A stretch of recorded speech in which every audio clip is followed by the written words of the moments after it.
పెళ్ళైనా పండగైనా వేడుక ఏదైనా పట్టుచీరల ప్రత్యేక వేదిక వారాహి సిల్క్స్. శ్రీకాకుళం జిల్లాలో జరిగినటువంటి విషాదకరమైనటువంటి ఘటన. ఈ తొక్కిసలాటలో 12 మంది చనిపోవడం జరిగింది. దారుణమైనటువంటి పరిస్థితులు అక్కడ ఉన్నాయి. ఒక్కసారిగా తొక్కిసలాటలో ఆ ఘటన జరిగిన తర్వాత అక్కడున్నటువంటి వాస్తవ పరిస్థితులను మా సుమన్ టీవీ శ్రీకాకుళం ప్రతినిధి పవన్ అక్కడ ఉన్నటువంటి సమాచారాన్ని, అక్కడున్నటువంటి బీతావహ దృశ్యాల్ని లైవ్ ద్వారా అందించేటువంటి ప్రయత్నం చేశారు. ఎస్ పవన్, అక్కడ ఎలాంటి పరిస్థితులు ఉన్నాయి, అసలు ఈ ప్రమాదం జరగడానికి గల కారణాలేంటి?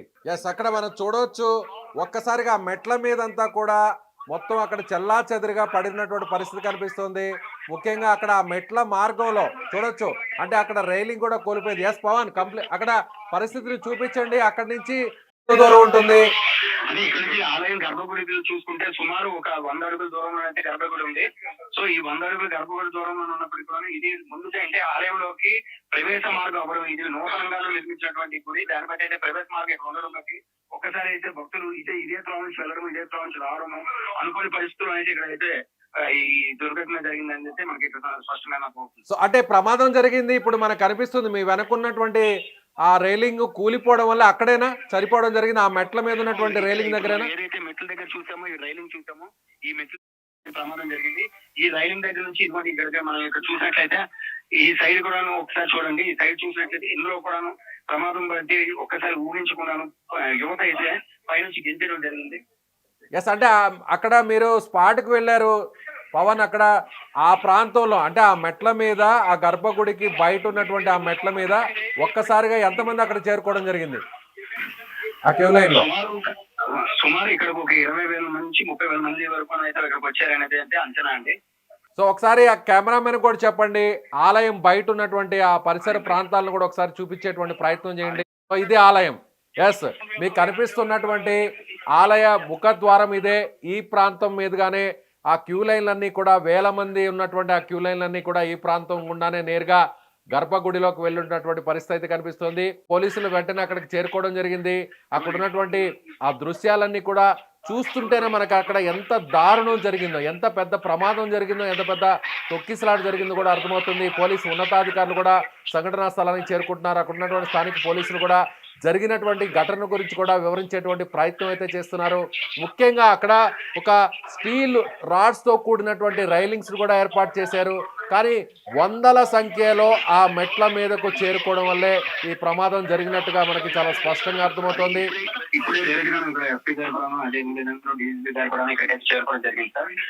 చూస్తుంటే మన విజువల్స్ లోని డైరెక్ట్ గా ఈ లోపల అంటే ప్రమాదం జరిగినటువంటి సంఘటన స్థలానికి ఏ విధంగా అయితే జరిగిందో కూడా ఒకసారి డిస్కషన్ చేయడానికి వచ్చి ఇక్కడ రావడం అయితే జరిగింది. ఎస్, సుమన్ టీవీ ప్రతినిధి ఎక్స్క్లూజివ్ గా అక్కడ ఉన్నటువంటి దృశ్యాలను మీకు లైవ్ లో చూపిస్తున్నారు. పోలీసు ఉన్నతాధికారి, స్థానికంగా ఉన్నటువంటి శ్రీకాకుళం జిల్లా ఎస్పీ కూడా నేరుగా అక్కడికి రావడం జరిగింది. స్టీల్ రైలింగ్ ఈ ప్రాంతంలోనే తొక్కిసలాట జరిగింది. ఈ ప్రాంతంలోనే వందల మంది అక్కడ క్యూ లైన్ లో ఉండడంతో అక్కడ చిన్నపాటి తోపులాట జరగడంతో ఆ తోపులాటలో ఒక్కసారిగా వీళ్ళందరూ కూడా మెట్ల మీద కూలిపోవడం జరిగింది. ఒకరి మీద ఒకరు పడిపోవడం, ఒకరి మీద ఒకరు పదుల సంఖ్యలో పడిపోవడంతో, ఒక్కొక్క వ్యక్తి మీద పదుల సంఖ్యలో పడిపోవడంతోనే ఈ ప్రమాదం జరిగింది. అక్కడ ఉన్నటువంటి సిచ్యువేషన్, అక్కడ ఉన్నటువంటి దృశ్యాలు, ప్రమాద దృశ్యాలను ఒకసారి మీరు లైవ్ లో సుమన్ టీవీ లైవ్ లో ఎక్స్క్లూజివ్ గా చూస్తున్నారు.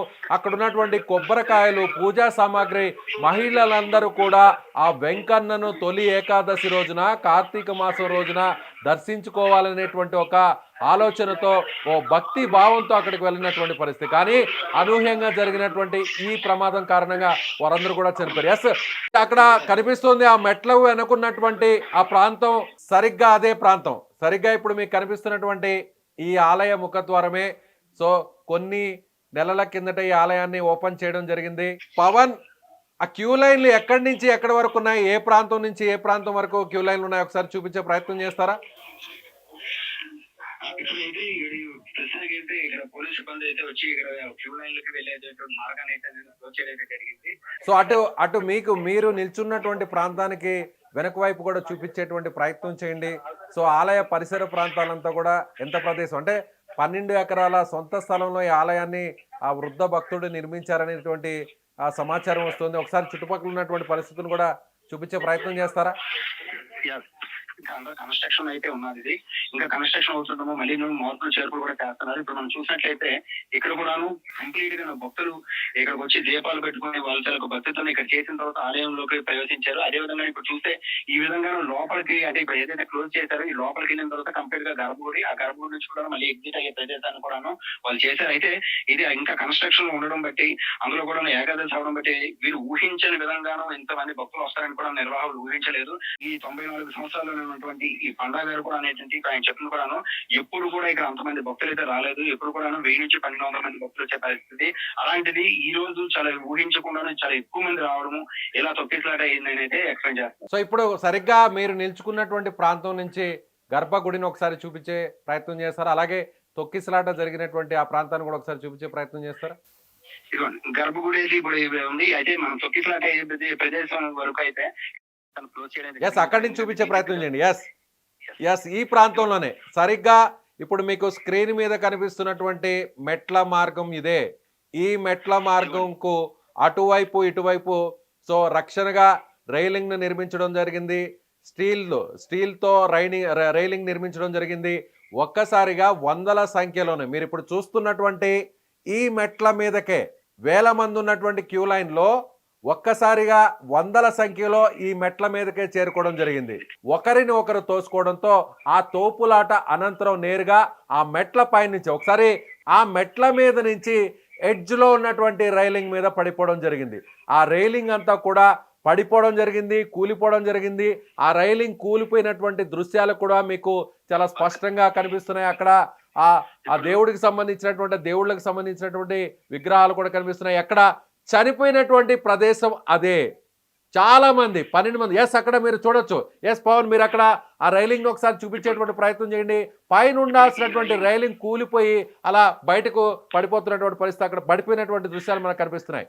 అయితే ఇప్పుడు ఈ రైలింగ్ ఇరిగిపోవడంతో ఇక్కడ ఇప్పుడు మనం ఏదైతే చూస్తున్నామో ఇదే ప్రదేశంలోని చాలా మంది వృద్ధులు అంటే అందరూ కూడాను 60-70 సంవత్సరాల వయసు ఉన్నటువంటి స్త్రీలు ఎక్కువ మంది ఇక్కడ రావడము, వాళ్ళు కూడా ఈ రైలింగ్ నుంచి కింద పడిపోయి ఈ తొక్కిసలాట్లో అయితే చనిపోయే పరిస్థితి. ఇదే ప్రదేశం అయితే వీళ్ళు ఇక్కడ పడిపోయి చనిపోయినటువంటి ప్రదేశం ఇదే. ఇవన్నీ కూడా చెల్లాచెదురుగాను పడి ఉండడంతో ఇక్కడ ఈ తొక్కిసలాట ఎంత తీవ్రత ఉన్నదో అని కూడా మనకు అర్థమవుతుంది స్పష్టంగా. అక్కడ పరిస్థితులు ఒక్కొక్క ఇన్సిడెంట్ ని అక్కడ ఎంత ప్రమాద తీవ్రతని మనకు అక్కడ చాలా స్పష్టంగా కనిపిస్తుంది. ఒక్కొక్కరు చనిపోయినటువంటి వారి కుటుంబానికి సంబంధించినటువంటి దీనగాథ ఒక్కొక్కరిది ఒక్కొక్కటి. ఇలాంటి విషాదకరమైనటువంటి ఘటన నేరుగా ఆ వెంకటేశ్వర స్వామిని పండుగ రోజున దర్శించుకొని, అది కూడా ముఖ్యంగా కార్తీక మాసం అంటే ఆ శివకేశవులకు అది ఎంతో పవిత్రమైనటువంటి మాసంగా భావిస్తారు. వెంకటేశ్వర స్వామి సన్నిధి కావడంతో, శనివారం కావడంతో, ఏకాదశి కావడంతో వేల సంఖ్యలో అక్కడికి వచ్చినటువంటి పరిస్థితి కనిపిస్తుంది. కానీ కేవలం అక్కడ నిర్వహణ లోపం వల్లే ఈ ప్రమాదం జరిగినట్టుగా తెలుస్తుంది. ఎస్ పవన్, మీరు అక్కడికి చేరుకున్నారు. సో అక్కడ స్థానికులు ఏం చెప్తున్నారు, ప్రత్యక్ష సాక్షులు ఏం చెప్తున్నారు, పోలీసులు ఏం చెప్తున్నారు, ప్రమాదం జరగడానికి గల కారణాలు ఏమంటున్నారు? ఇక్కడ ప్రత్యక్ష సాక్షులు చెప్తుంది ఏంటంటే ఇక్కడ ఎప్పుడు కూడా లేని విధంగానే ఈ రోజు ఈ జనాలు పోటెత్తడంతో వాళ్ళు ఊహించిన విధంగానే అయితే ఉన్నది. అంటే ఎప్పుడు కూడా ఈ ఆలయం నిర్మాణంలో ఉన్నప్పటి నుంచి కూడాను 1200 మంది మాత్రమే భక్తులు వచ్చేవారు. 1000 నుంచి 1200 మంది వచ్చినప్పుడు భక్తులు అసలు ఎటువంటి ఇబ్బంది లేకుండానైతే ఇక్కడ నుంచి వచ్చి మళ్ళీ దర్శనం చేసుకొని బయటకు వచ్చే మార్గం అయితే వాళ్ళకి అంటే 1000 మందికి అయితే సరిపోయేది.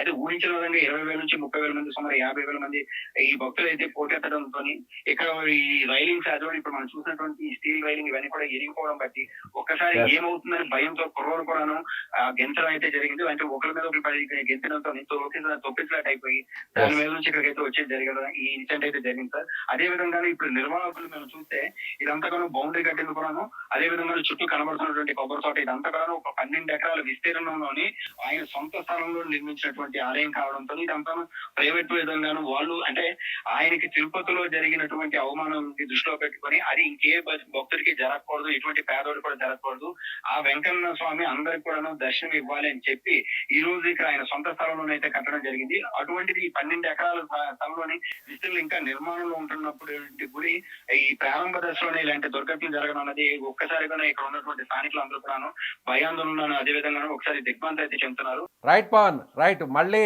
మీ దగ్గరకు వస్తాం. ప్రస్తుతం అక్కడ జరిగినటువంటి ఘటనకు సంబంధించినటువంటి మరిన్ని వివరాలను కూడా తెలుసుకునేటువంటి ప్రయత్నం చేస్తాం. ఎస్, అక్కడ శ్రీకాకుళం సుమన్ టీవీ ప్రతినిధి పవన్ చెప్తున్నటువంటి దాని ప్రకారం, అలాగే అక్కడ ఉన్నటువంటి ప్రత్యక్ష ప్రసారం ద్వారా అక్కడ ఉన్నటువంటి దారుణమైనటువంటి పరిస్థితులు చూస్తే, ముఖ్యంగా అక్కడ ఉన్నటువంటి జరిగినటువంటి ఘటనకు సంబంధించినటువంటి ఒక్కొక్క సిచ్యువేషన్ చూస్తుంటే కూడా మనసు హృదయ విదారకంగా మారుతుంది. మహిళలందరూ కూడా ఉదయాన్నే వేకువజామున అక్కడికి చేరుకోవడం జరిగింది. భక్తి భావంతో అక్కడికి రావడం జరిగింది. తమ కుటుంబాలన్నీ బాగుండాలి, తమ జీవితంలో ఆ దేవుడు వెలుగులు నింపాలి అనేటువంటి కోరికతో అక్కడికి వచ్చినటువంటి భక్తులు ఇలా విగత జీవులుగా మారిపోవడం, తొక్కిసలాటతో వీరందరూ కూడా చనిపోవడం అనేది కూడా ఎవరు కూడా జీర్ణించుకోలేకపోతున్నారు. ముఖ్యంగా చనిపోయిన వారందరిలో కూడా ముఖ్యంగా మహిళలు ఉన్నారు, ఒక బాబు కూడా ఉన్నట్టుగా తెలుస్తుంది. 12 మంది చనిపోవడం జరిగింది, 25 మందికి తీవ్ర గాయాలయ్యాయి. ప్రస్తుతం వారందరూ కూడా చికిత్స పొందుతున్నారు రిమ్స్ హాస్పిటల్లో.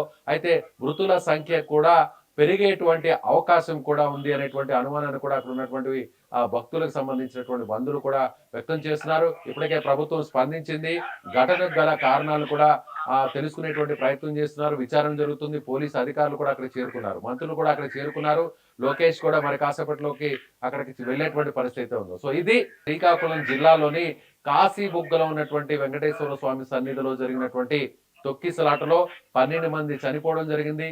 ఆ తొక్కిసలాట అనంతరం ప్రస్తుతం అక్కడ ఉన్నటువంటి దారుణమైనటువంటి పరిస్థితుల గురించి లైవ్ అప్డేట్.